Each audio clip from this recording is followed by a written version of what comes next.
Bir məsələyə baxaq. Sürtünmələrin önəmsənmədiyi ortamda K nöqtəsinə 40 metr bölü saniyə sürətlə yatay olaraq fırlatdan cisim şəkildəki yörüngəyi izləyərək L nöqtəsinə dəyir. Buna görə H yüksəkliyi nə qədərdir? Baxın, belə bir üçbucaqda, yəni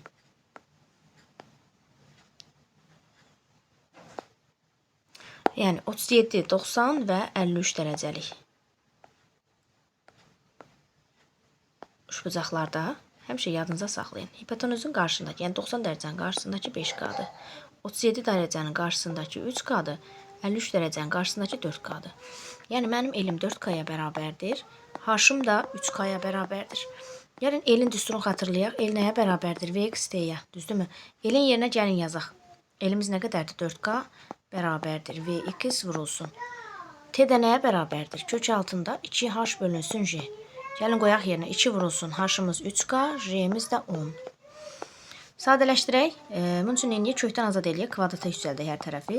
Olacaq 16K kvadrat bərabərdir Vx kvadrat. Yəni Vx-in yerinə 40-ın kvadratı, yəni 1600 yazaq. Vurulsun 6K bölünsün 10. K-ları ixtisar aparaq. Sıfırları ixtisar aparaq. 16 ilə də 160 ixtisar aparaq. Qalsın burada 10. Çünki 0-ın birini aparmışdıq. 160.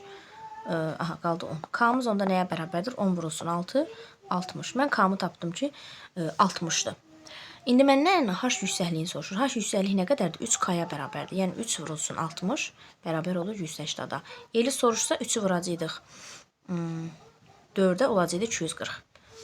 Belə bir məsələ.